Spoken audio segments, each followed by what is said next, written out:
When an empath retreats into silence and deliberately withdraws from the world, the prevailing public assumption is that they have simply surrendered. Most onlookers believe the narcissist has finally succeeded in breaking their spirit, wearing them down through relentless abuse until nothing remains of their former selves. Yet, during his decades of profound clinical work, Carl Jung uncovered a phenomenon far more unsettling. He realized this period of withdrawal signifies not defeat, but the single most perilous phase of psychological transformation he ever studied. Crucially, the individual who ultimately emerges from this profound isolation, who returns from that deep internal darkness, possesses an absolute immunity to future manipulation. Empaths who disappear into radical solitude following narcissistic abuse are not seeking refuge or confessing failure. Instead, they are internally cultivating the very thing the narcissist dreads above all else: complete, unassailable psychological sovereignty, mastery over their own mind. Jung termed this critical period the shadow integration phase, issuing a stark warning. Anyone attempting to interrupt this delicate yet volatile process risks encountering an integrated psychological force they can neither control, nor manipulate, nor ultimately defeat. Today, we will explore the true reasons behind the empath's silence, dissect what truly transpires during their isolation, and understand why Jung considered this voluntary withdrawal to be the single most potent weapon available in the arsenal of human psychology. Back in 1917, Jung began treating a patient who epitomized the classic empath profile. For 3 decades, she had served as an emotional sponge, unconsciously absorbing everyone's psychological residue. Her alcoholic father's explosive rage, her narcissistic mother's insatiable craving for validation, and the painful fallout from her husband's repeated infidelities. She arrived at Jung's clinic completely devastated, perpetually apologizing for her mere existence, fully convinced that she was the core problem in every interpersonal dynamic. Yet Jung observed something profoundly disturbing that sent a chill through him. This woman was not suffering from a traditional mental illness.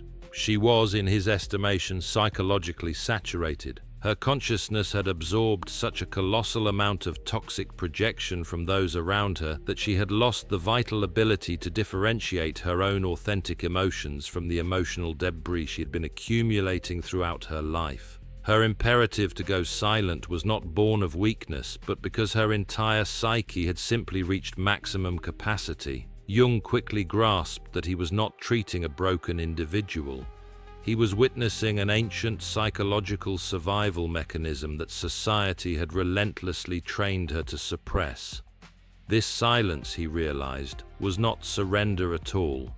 It was the initial necessary step towards something infinitely more potent, and most observers fundamentally misunderstand the true mechanism by which narcissistic abuse devastates an empath. They focus primarily on the surface manifestations, the overt cruelty, the patent manipulation, or the dramatic episodes of public rage. However, Jung pinpointed the actual destructive mechanism, and it is far more sinister, proving to be exponentially more psychologically devastating than conventional wisdom suggests.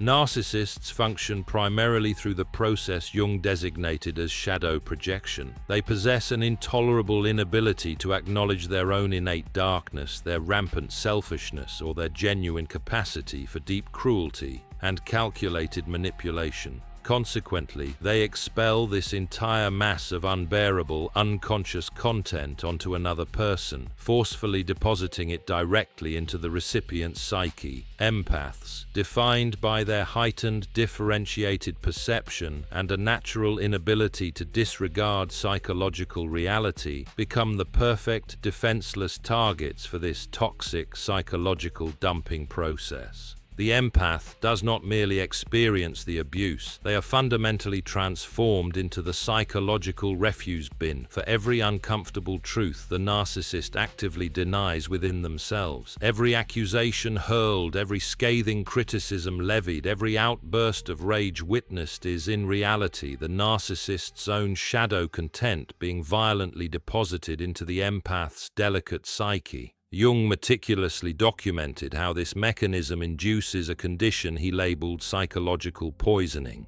The empath's conscious mind becomes so utterly flooded with psychological content that rightfully belongs to another person, so overwhelmed by foreign emotions and accusations that are fundamentally not their own, that they lose all vital contact with their authentic self. They begin to internalize the narrative, believing they are, in fact, the selfish one, the cruel one, or the persistent problem in every interaction. This is the successful and insidious transfer of the narcissist's shadow, fully integrated into the empath's consciousness, thereby constructing a false identity built entirely upon the rejected darkness of their abuser. However, this is precisely where the process turns terrifying for the narcissist. The empath's silence is the unequivocal signal that the projection mechanism has failed. The psychological container has finally filled to the brim, and the subsequent phase is one that deeply unnerves anyone accustomed to using another person's psyche as their private dumping ground. When an empath ultimately falls silent and intentionally withdraws from social engagement, they are neither fleeing life nor conceding defeat. They are initiating what Jung designated as the hermit phase of individuation. This period demands absolute solitude, during which the psyche undertakes the monumental task of sorting through all accumulated psychological material, processing years or even decades of absorbed toxic trauma, and meticulously separating the core elements of the self from the vast debris forcefully projected onto their consciousness by others. Jung himself underwent this exact harrowing process from 1913 to 1919, a period he famously termed his confrontation with the unconscious. He documented the entirety of this deep internal experience in the Red Book, detailing how he was forced to withdraw entirely from conventional society to process the overwhelming psychological torrent that was flooding his awareness. In this hermit phase, the empath's mind engages in a form of psychological archaeology. They begin to excavate every painful memory, every accusation, every instance where they were told they were too much, too sensitive, or overly emotional. They start to recognize these statements for their true nature, calculated projections specifically engineered to prevent the empath from trusting their own innate perception. The sustained silence grants the essential protective space required for this intense internal labor. Without continuous new input, without fresh projections, and crucially, without the constant emotional demands of others, the empath can finally, clearly hear their own distinct psychological voice. They become adept at discerning genuine self-owned guilt from externally projected shame, and distinguishing authentic emotion from absorbed trauma. Empaths are not fundamentally broken. They are, in fact, alchemists in the crucial process of transformation. Jung noted that this stage is particularly hazardous for anyone who has habitually relied on the empath to serve as their shadow container. The reason for this danger is simple. Once the empath successfully completes this rigorous sorting, they acquire a psychological mechanism that renders them virtually invincible. The instantaneous ability to identify projection and resolutely refuse to absorb it. Furthermore, the silence fulfills an even deeper function, one that Jung regarded as revolutionary. During the intense isolation phase, the empath is doing more than just sorting foreign content. They are actively integrating their own unacknowledged shadow. This internal act is what dramatically transforms them from a mere victim into an undeniable force of nature. The empath's personal shadow comprises all the necessary, vital qualities they were historically conditioned to suppress. Their righteous anger, their firm boundaries, their willingness to decisively cut off unhealthy connections. their capacity to utter no without debilitating guilt, and their ability to perceive reality clearly and articulate the truth without softening it to protect the delicate feelings of others. Jung found that empaths frequently absorbed the shadows of others precisely because their own shadow remained unintegrated. They exhibited an acute intolerance for selfishness in others because they denied their own healthy, self-preserving selfishness. Similarly, they recoiled violently from cruelty because they had been indoctrinated into believing that their own protective anger was inherently toxic. The hermit phase compels this necessary integration, alone with their deepest thoughts and forcibly stripped of the exhausting role of emotional caretaker. The empath must finally confront and embrace the forbidden parts of themselves.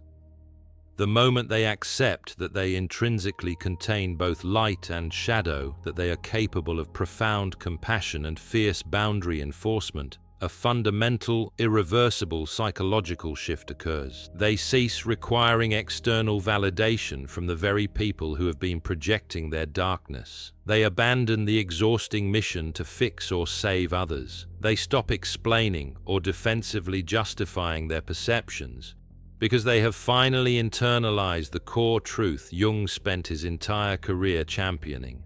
The ultimate goal is not to be merely good, but to achieve wholeness. And true wholeness necessarily includes the capacity to be absolutely ruthless and discerning when dealing with individuals who attempt to utilize one's psyche as their personal refuse bin. This monumental transformation rarely unfolds gradually. Jung documented that it manifests in a singular, explosive moment he termed the clarity event. This is the instant when all the accumulated unheeded observations, all the suppressed perceptions, and all the previous moments when the empath knew something was terribly wrong but persuaded themselves against trusting their intuition, suddenly crystallize into one undeniable, luminous truth. The empath who has endured the silence, diligently processing the trauma and integrating their shadow, arrives at a critical juncture where pretense becomes impossible. They are psychologically unable to continue manufacturing excuses for the narcissist's behavior. They cannot rationalize the belief that the abuse was somehow their fault, and critically, they cannot sustain the comfortable fiction that the relationship is salvageable. This precise moment is paralyzing for narcissists because the empath does not react with the anticipated rage, tears, or emotional collapse. Instead, they manifest an unnatural, profound calmness. They articulate their truth with a surgical clarity that instantly slices through every layer of defense, every plausible excuse, and every subtle manipulation tactic the narcissist has ever deployed. Jung recounted watching this monumental shift in his patients, describing the feeling as simultaneously awed and profoundly disturbed. These individuals, who had previously been excessively accommodating, crippled by self-doubt, and willing to absorb endless blame, suddenly evolved into psychological surgeons. They gained the ability to swiftly identify every manipulation, call out every projection by name, and dismantle every ingrained lie with clinical, undeniable precision. This measured response is not cruelty, it is the voice of integrated consciousness asserting itself. The empath has finally and completely learned to trust their highly differentiated perception. They acknowledge what they see, honor what they intuitively know, and vehemently refuse to be gaslit into doubting the reality of their own observations. The clarity event constitutes the definitive point of no return. The empath can never revert to unconscious absorption. They can no longer fulfill the role of an emotional dumping ground. They have definitively seen behind the psychological curtain, integrated the harrowing truth, and forged a permanent immunity to projection. This quality is precisely what makes them truly formidable to anyone who predicated their identity upon utilizing others as disposable shadow containers. Following the clarity event, the empath transitions into what Jung labeled the return to the world phase. Yet they do not re-engage as the wounded individual who departed. They return neither broken nor defeated, but as what Jung designated an integrated individual. This is someone who has completed the demanding shadow integration process and established a conscious, mature relationship with their own inner darkness, embracing their capacity for both deep compassion and ruthless, necessary self-protection. This fundamentally transformed empath operates from an entirely new psychological architecture. They retain their intrinsic capacity for profound empathy, but they have synthesized this gift with a quality that makes them formidable. Absolute, unwavering discernment regarding where that empathy is extended. Jung noted that integrated empaths develop what he precisely called selective compassion. They remain capable of feeling profoundly, perceiving complex dynamics clearly, and connecting deeply with the emotional states of others. Crucially, however, they have mastered the ability to distinguish effortlessly between individuals who are genuinely struggling and those who are strategically weaponizing vulnerability as a manipulation tactic. These individuals evolve into what Jung privately referred to as psychological architects. They are people who can read complex emotional dynamics with near supernatural accuracy, but who no longer feel any compulsion to fix, rescue, or absorb another person's projected content. They observe the dynamics, they understand the mechanisms, yet they maintain absolute, inviolable boundaries around their own psychic space. This conscious self-mastery is what makes the post-silence empath so tremendously powerful. They have not forfeited their innate gifts, they have merely learned to consciously wield them. They can instantaneously see through manipulative attempts and simply choose non-engagement. They can sense an incoming projection and allow it to harmlessly rebound without absorption.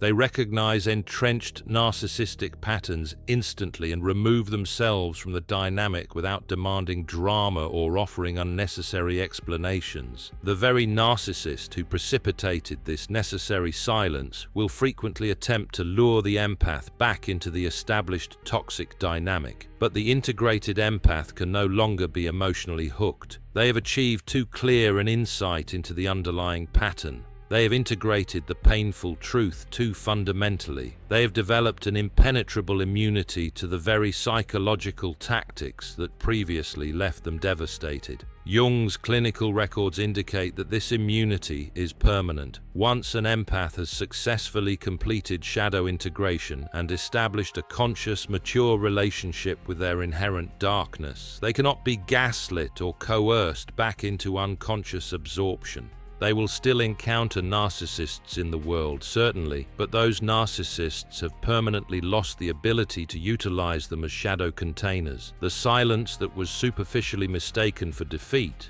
was, in fact, the deep, necessary labor of transformation. And the individual who emerges from this solitude carries the dual endowment of the empath's profound perception and the warrior's unforgiving gift of ruthless boundary enforcement. However, Jung also uncovered an even more disturbing consequence regarding what happens to the narcissist when their empath suddenly goes silent. The narcissist's entire fragile psychological structure is fundamentally dependent upon maintaining an external recipient for their shadow. Without this vital external container, without someone dutifully absorbing their unwanted darkness, they are suddenly and violently forced to confront the very truths they have evaded for their entire existence. Their own undeniable capacity for cruelty, selfishness, and cynical manipulation. Jung termed this phenomenon the mirror effect. The newly silent empath transforms into an unflinching psychological mirror, reflecting the narcissist's rejected shadow content back to them with brutal, perfect clarity.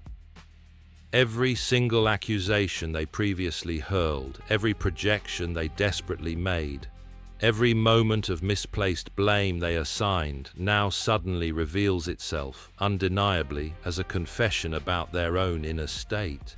When the empath ceases defending themselves, stops offering explanations, and abandons the quest to prove their innocence, the narcissist loses the necessary leverage to maintain the projection successfully.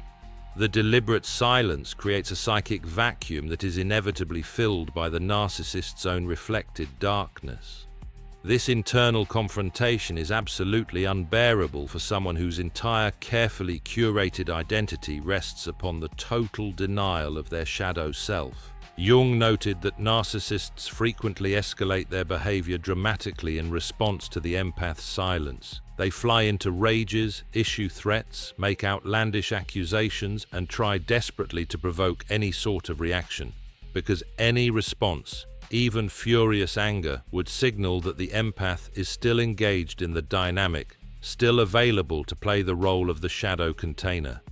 But the truly integrated empath maintains this profound silence, not as a calculated punishment or tactical strategy, but as the natural expression of an individual who has completed the painful individuation process and requires absolutely nothing further from the narcissist. Neither closure, nor an apology, nor any form of acknowledgement. Nothing whatsoever.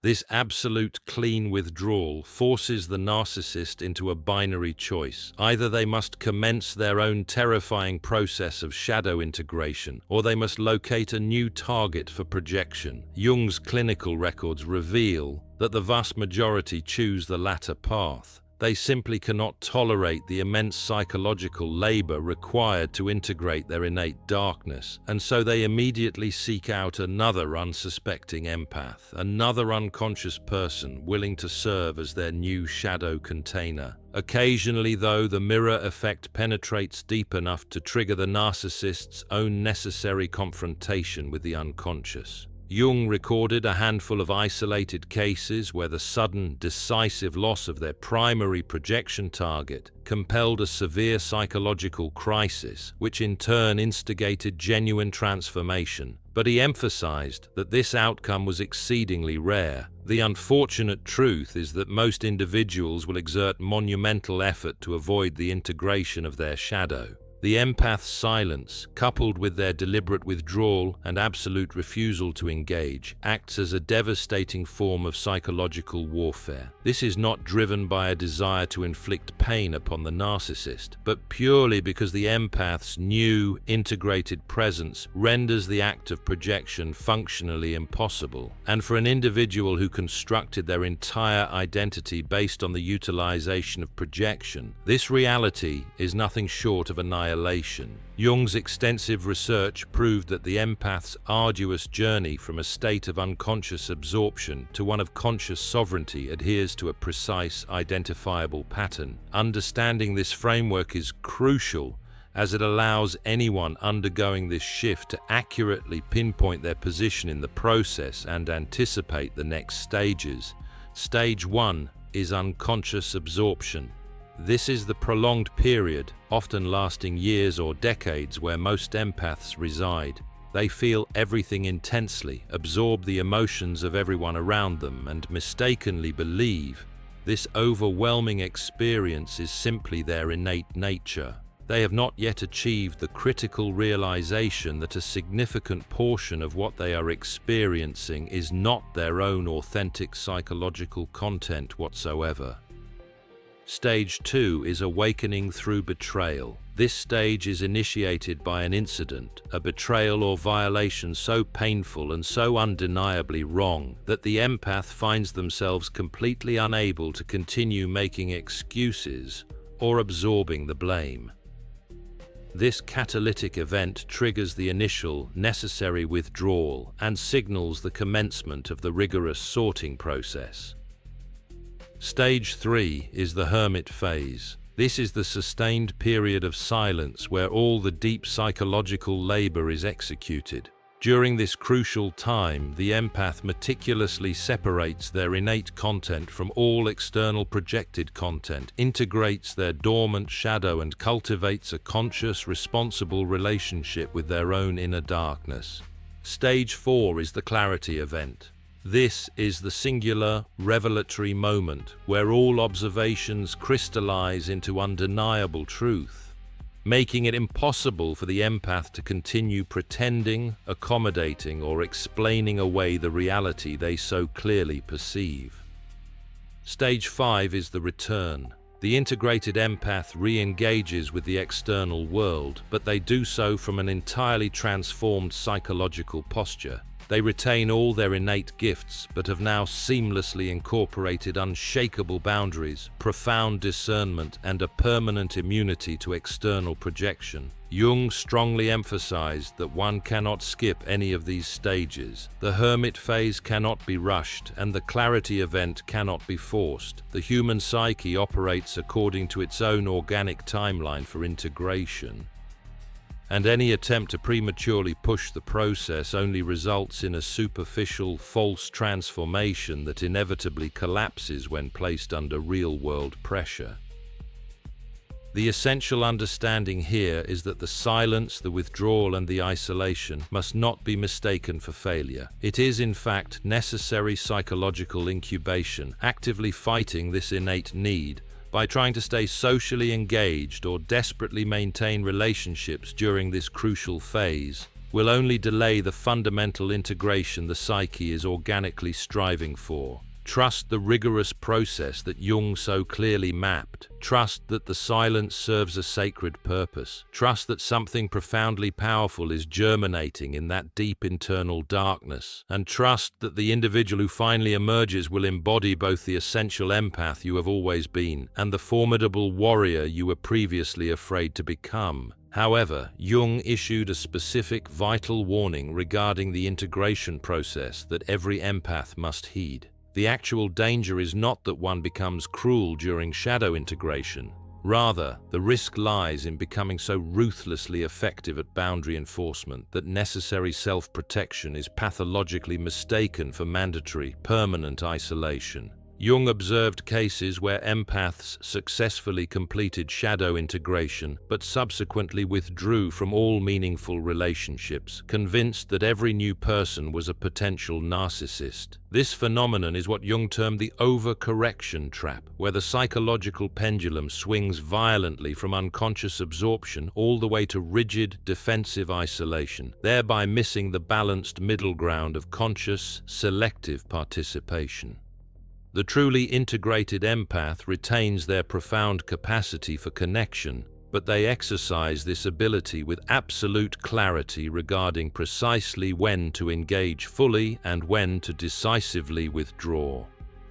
Jung also cautioned against the risk of psychological inflation. Some empaths, upon achieving integration, become dangerously identified with their potent newfound power. They begin viewing themselves as superior to those still operating within unconscious patterns. They start to wield their heightened perception as a punitive weapon rather than utilizing it as a constructive gift.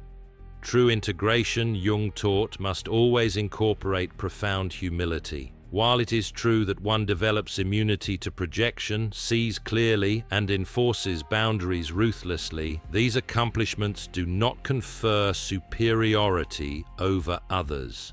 Instead, they demand a heightened responsibility for using these potent gifts wisely and ethically.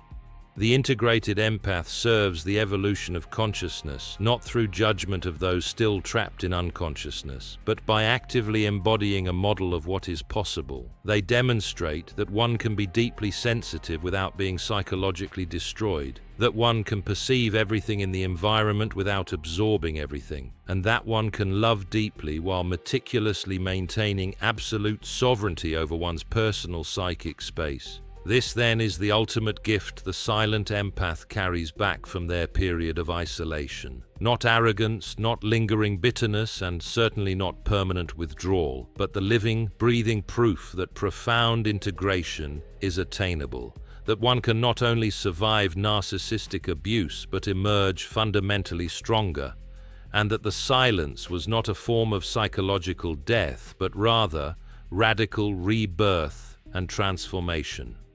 Jung devoted decades to meticulously documenting these transformations because he understood their vast evolutionary significance.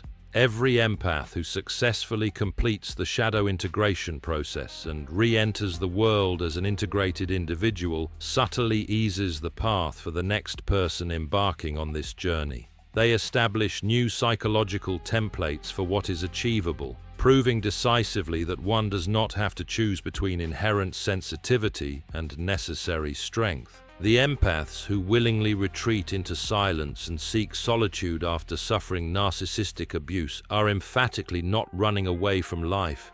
They are engaged in the most vital and consequential psychological labor possible for the human mind. They are actively integrating their shadow, solidifying unshakable boundaries, learning to fully trust their authentic perceptions, and forging permanent immunity to projection. When they eventually return, they possess a quality of integrated presence that subtly yet dramatically alters every environment they enter.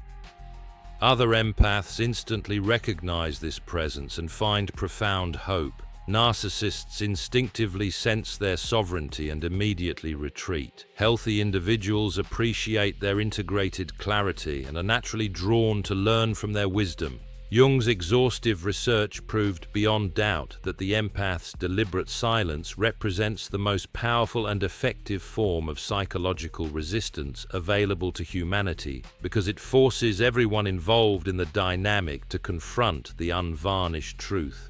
The empath is forced to confront the truth of their trauma and integrate their own necessary capacity for self-preserving darkness.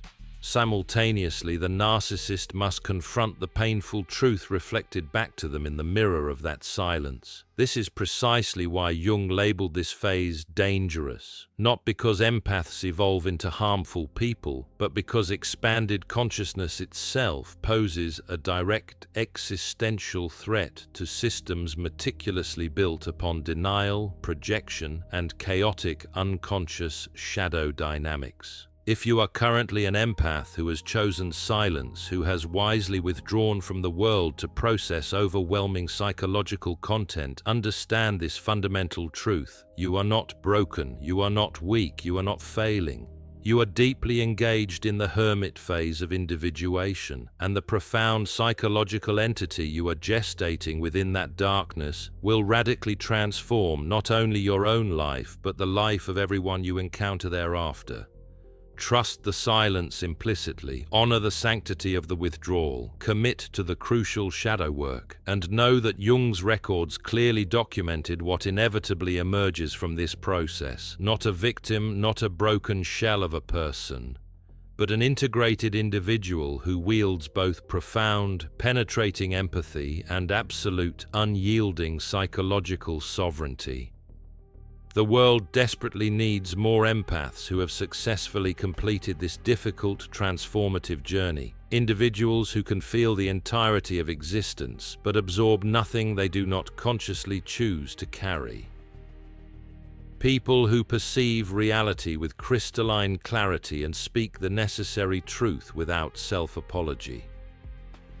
People capable of loving deeply while simultaneously maintaining fierce, unwavering protection of their own vital psychic space. Your silence, far from being surrender, is the single most dangerous and destabilizing act you could perform against anyone who has relied on you as their shadow container. Because when you finally return, you do so as someone they can no longer manipulate, gaslight, or successfully project onto. And that integrated sovereign presence absolutely terrifies them more profoundly than any angry confrontation ever could. If you find yourself recognizing your own experience within this precise pattern, if you have retreated into silence to safeguard your sanity and process profound trauma, I encourage you to share your journey in the comments below. Your lived experience may provide essential understanding and hope for another empath currently navigating this difficult path.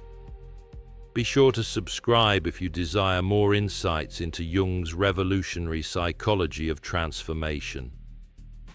The next expanded dimension of consciousness patiently awaits those brave enough to courageously integrate their shadows. Thank you for watching. I look forward to seeing you in the next dimension.